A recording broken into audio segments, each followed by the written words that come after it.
Meu nome é Amanda Oliveira, tenho 35 anos, e aprendi que palavras podem cortar mais fundo que qualquer faca quando minha própria tia me humilhou na frente de toda a família durante o almoço de Natal, dizendo que eu havia nascido para servir café e que jamais seria mais que isso.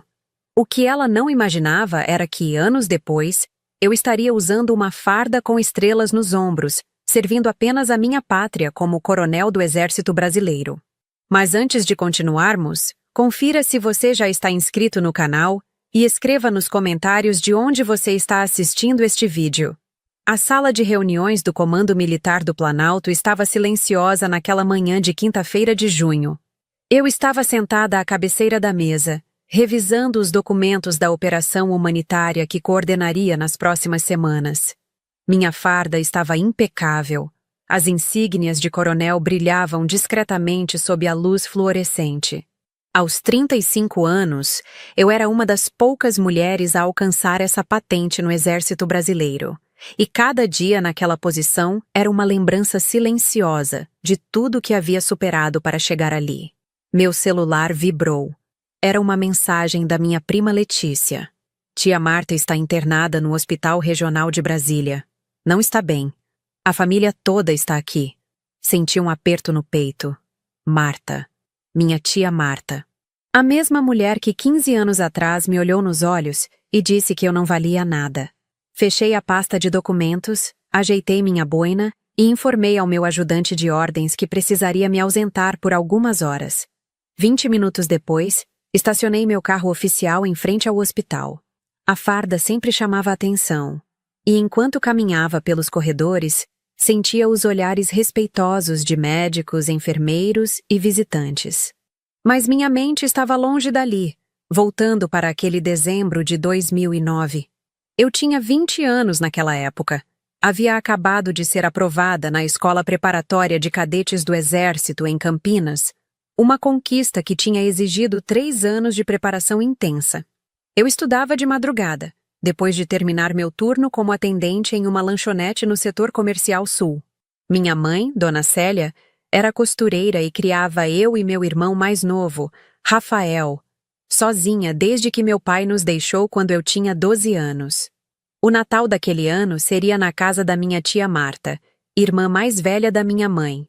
Tia Marta tinha se casado com um empresário do ramo de construção civil e morava em uma casa grande no Lago Sul, um dos bairros mais caros de Brasília. Ela sempre fez questão de que todos soubessem de sua posição social. Suas 2 filhas, Camila e Beatriz, estudavam em colégio particular bilíngue, faziam balé, tênis, equitação. Eu e Rafael estudávamos em escola pública, e nossas atividades extras eram ajudar minha mãe com as costuras. Cheguei ao quarto de tia Marta. A porta estava entreaberta. Dentro, reconheci as vozes da minha mãe, da minha prima Letícia e do meu tio Rogério, marido de Marta. Respirei fundo, bati levemente na porta e entrei. O silêncio que se fez quando entrei naquele quarto foi instantâneo.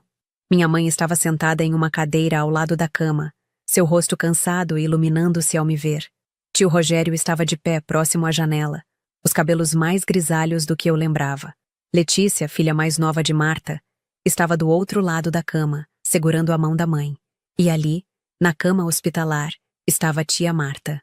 Ela parecia menor, mais frágil, conectada a fios e aparelhos. Seus olhos se arregalaram quando me viu de farda. Amanda. Minha mãe se levantou rapidamente, vindo me abraçar. Você conseguiu vir? Claro, mãe. Abracei-a firmemente, sentindo seu corpo magro contra o meu. Como ela está? Pneumonia grave. Tio Rogério respondeu, sua voz carregada de preocupação. Os médicos dizem que nas próximas 48 horas vão saber se ela responde bem aos antibióticos. Aproximei-me da cama. Tia Marta me observava em silêncio, seus olhos percorrendo cada detalhe da minha farda, parando nas estrelas do meu ombro.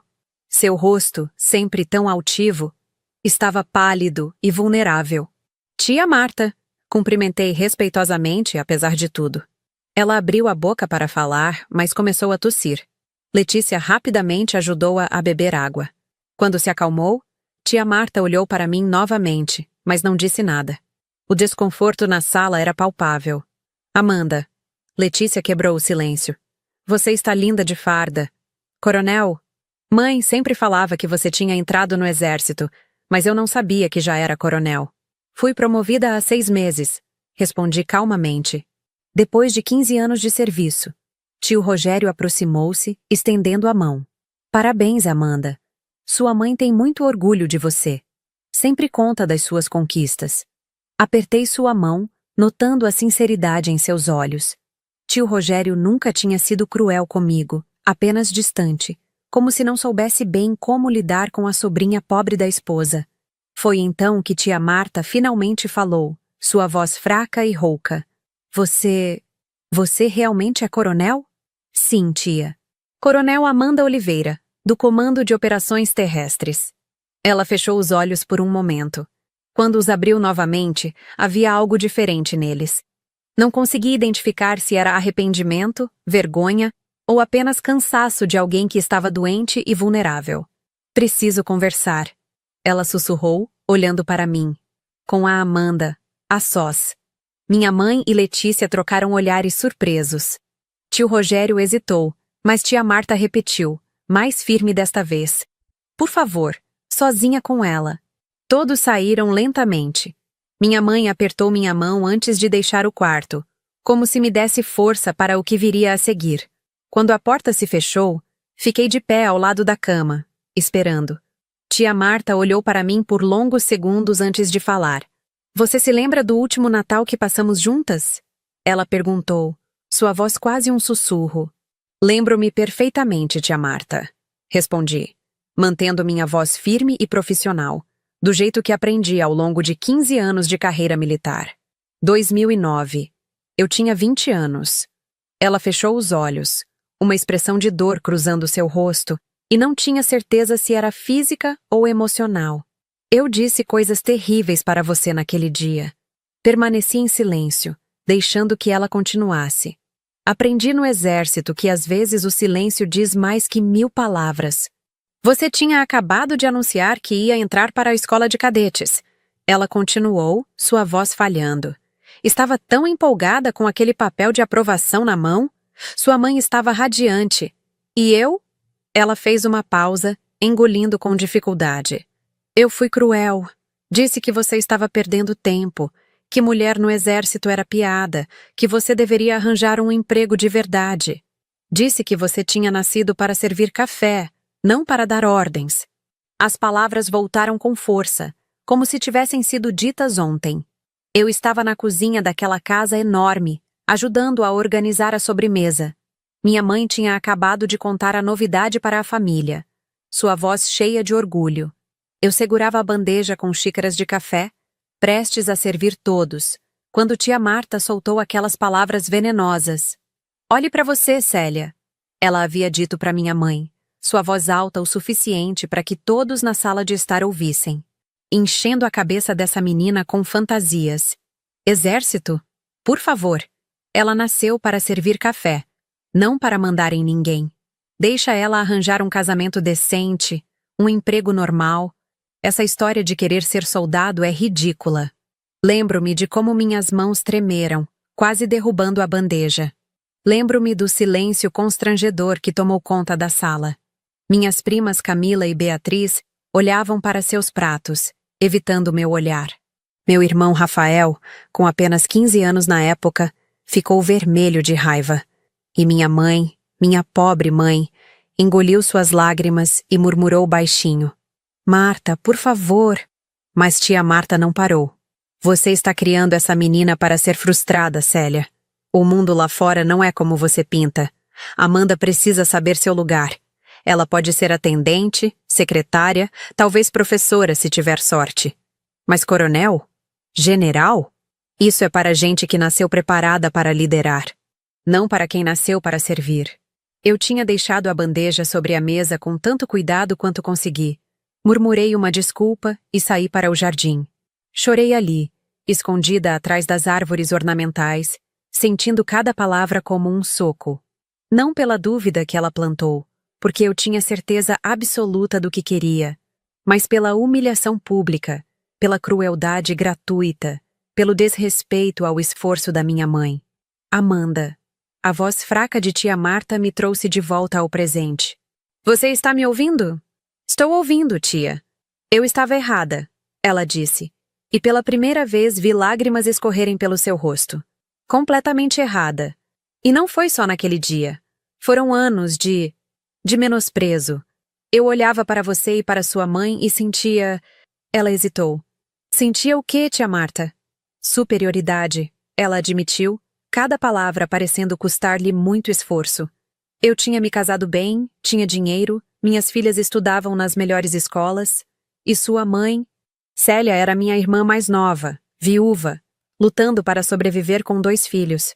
Eu deveria ter ajudado mais, deveria ter sido generosa. Mas ao invés disso, eu a fazia sentir-se menor. E você, Amanda? Você era a lembrança constante de que existia força e determinação que o dinheiro não comprava. Puxei uma cadeira e sentei ao lado da cama.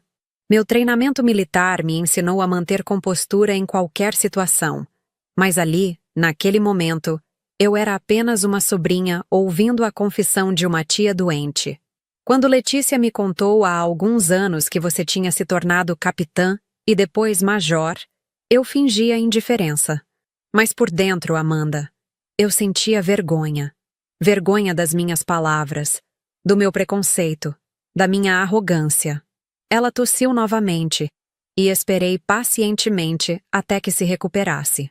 E agora você está aqui, coronel aos 35 anos, uma das poucas mulheres a alcançar essa patente.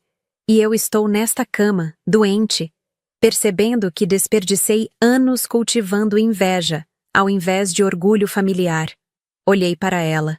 Essa mulher que um dia pareceu tão poderosa e intimidadora, agora frágil e arrependida.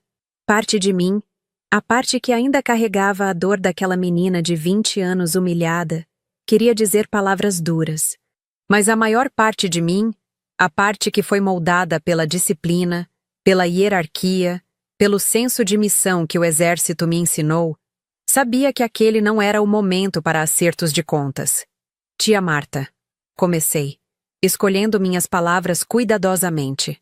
Não vou fingir que suas palavras não me machucaram. Machucaram muito. Houve noites, principalmente no primeiro ano da academia, quando tudo era difícil e eu estava exausta, em que aquelas palavras voltavam. Você nasceu para servir café. A elas ecoavam na minha cabeça quando eu estava fazendo flexões às 5 da manhã, quando estava estudando tática militar até de madrugada, quando estava sendo testada física e mentalmente todos os dias. Ela soluçou baixinho, virando o rosto.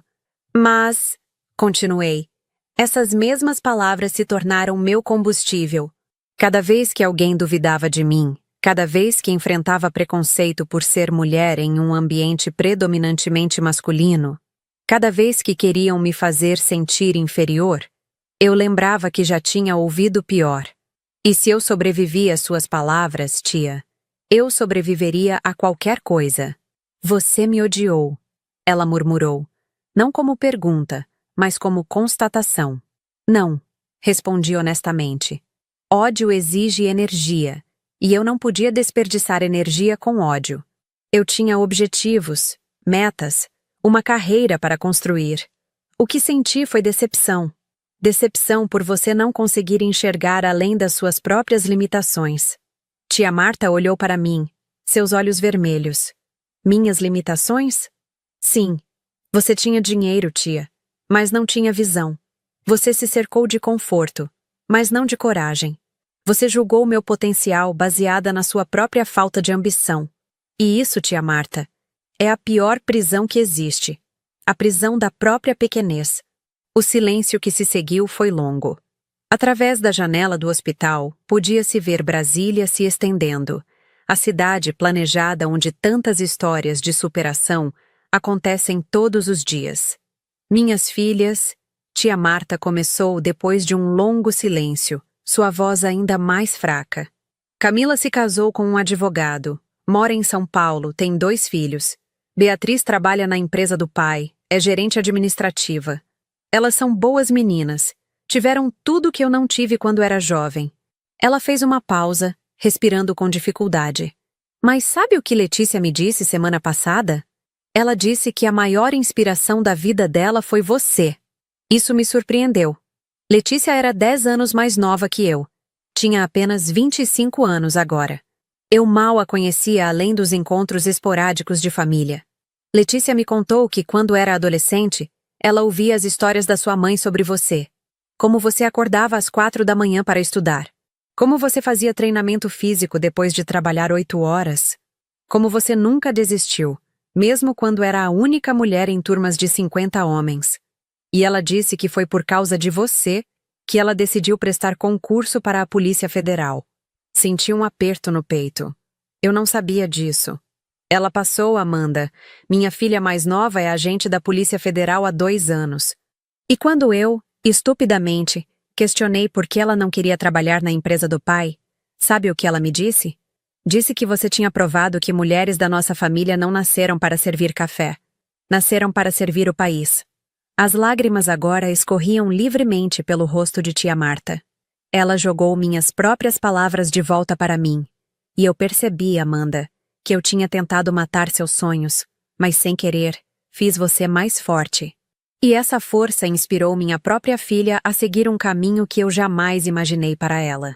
Peguei a mão de tia Marta, surpreendendo-me com meu próprio gesto. Ela apertou minha mão com a pouca força que tinha. Não vim aqui buscar desculpas, tia, disse calmamente. Vim porque, apesar de tudo, você é família. E família, aprendi na minha carreira militar, é sobre hierarquia de valores. Há coisas maiores que mágoas pessoais. Como você conseguiu perdoar? Ela perguntou, sua voz carregada de incompreensão genuína. Não sei se perdoei completamente. Respondi com honestidade. Mas aprendi que carregar ressentimento é como usar uma mochila cheia de pedras. Cada pedra tem o nome de uma mágoa, de uma humilhação, de uma injustiça. E você pode escolher carregar essa mochila por toda a sua vida, deixando que o peso te curve, te torne mais lenta, mais amarga. Ou pode escolher tirar as pedras uma a uma. Não porque as pessoas que te machucaram merecem perdão, mas porque você merece leveza. Ela soluçou novamente. Eu não mereço sua leveza, Amanda. Não mereço sua generosidade. Talvez não, concordei. Mas eu mereço minha própria paz. E minha paz não pode depender de você reconhecer seus erros ou não. Minha paz tem que vir de dentro, da certeza de que fiz o melhor que pude com o que tinha, de que construí algo digno da minha vida. A porta se abriu suavemente e uma enfermeira entrou para verificar os sinais vitais de tia Marta. Aproveitei para me levantar, esticar as pernas. Olhei pela janela, vendo o movimento da cidade lá embaixo. Quantas Amandas existiam por ali? Quantas meninas ouvindo que não eram boas o suficiente, que não eram dignas o suficiente, que deveriam aceitar menos do que mereciam. A enfermeira terminou sua verificação e saiu discretamente. Voltei para a cadeira ao lado da cama. Tia Marta estava mais calma agora, a respiração menos ofegante.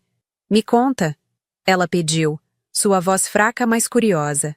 Como é sua vida agora? Sorri levemente. Acordo às 5 da manhã, faço corrida, chego ao comando às 7, coordeno operações, treino equipes, participo de reuniões estratégicas. No mês que vem, vou liderar uma missão humanitária na região norte, levando assistência médica e infraestrutura para comunidades isoladas.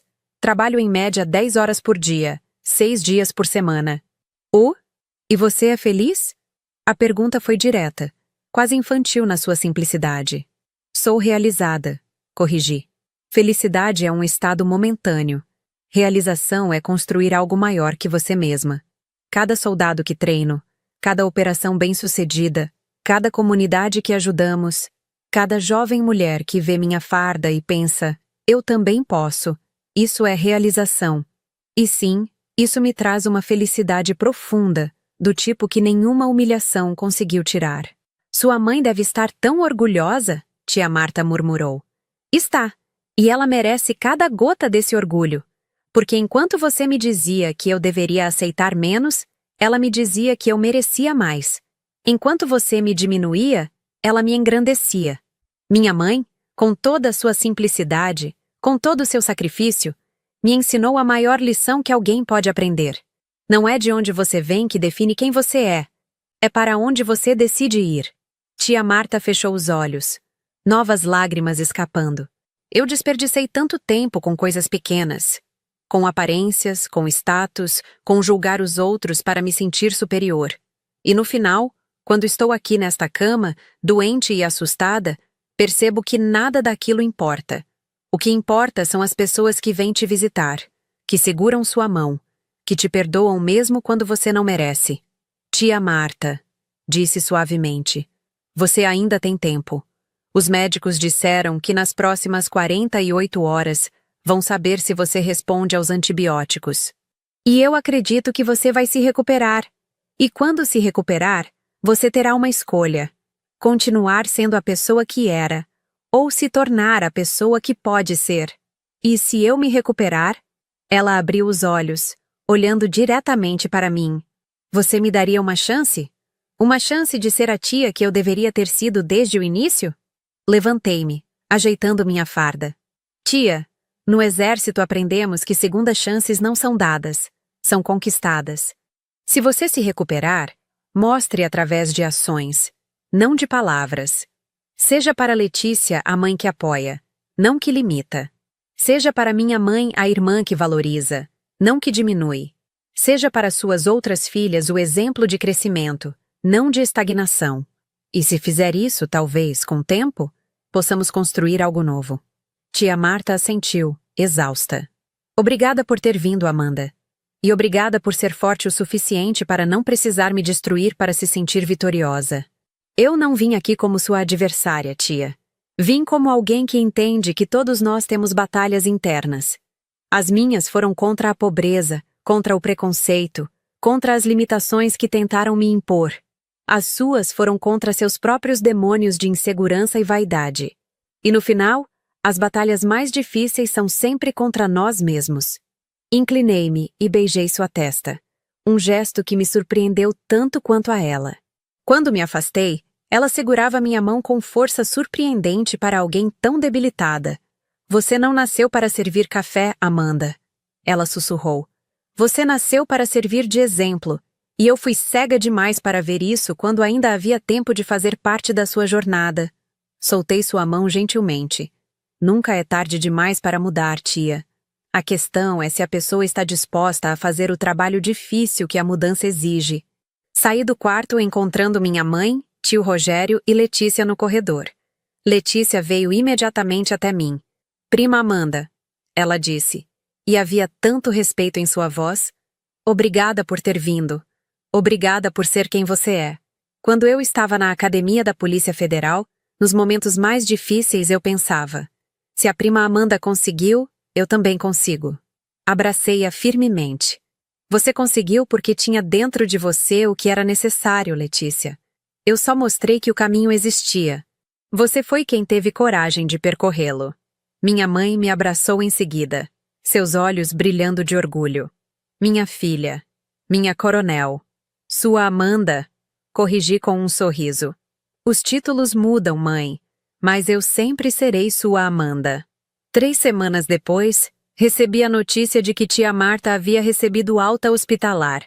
Ela se recuperou completamente da pneumonia. Recebi também um envelope pelo correio. Dentro, uma carta escrita à mão, com a letra trêmula, mas determinada de tia Marta. Amanda, estou usando minha segunda chance para ser melhor. Comecei a trabalhar como voluntária em uma ONG que ajuda jovens de comunidades carentes a se prepararem para concursos militares e policiais. Conto sua história para eles. Não para me redimir, mas para que eles saibam que suas origens não determinam seus destinos. Com amor e respeito, sua tia Marta. Guardei a carta em minha gaveta, ao lado das minhas medalhas e condecorações, porque no final, aprendi que as maiores vitórias não são sobre inimigos externos, mas sobre as limitações que os outros tentam nos impor, e que servir ao país não diminui ninguém, enobrece. Seja servindo café com dignidade, seja servindo como coronel com honra. O que importa não é o que fazemos, mas como e por que fazemos. Eu nasci para servir, sim, mas não da forma que minha tia imaginou. Nasci para servir um propósito maior, para abrir caminhos, para provar que meninas de família humilde podem usar estrelas nos ombros. E essa, descobri, é a melhor forma de vingança. Viver tão bem, tão plenamente, tão dignamente, que as palavras cruéis de outrora se tornam apenas ecos distantes de uma batalha já vencida.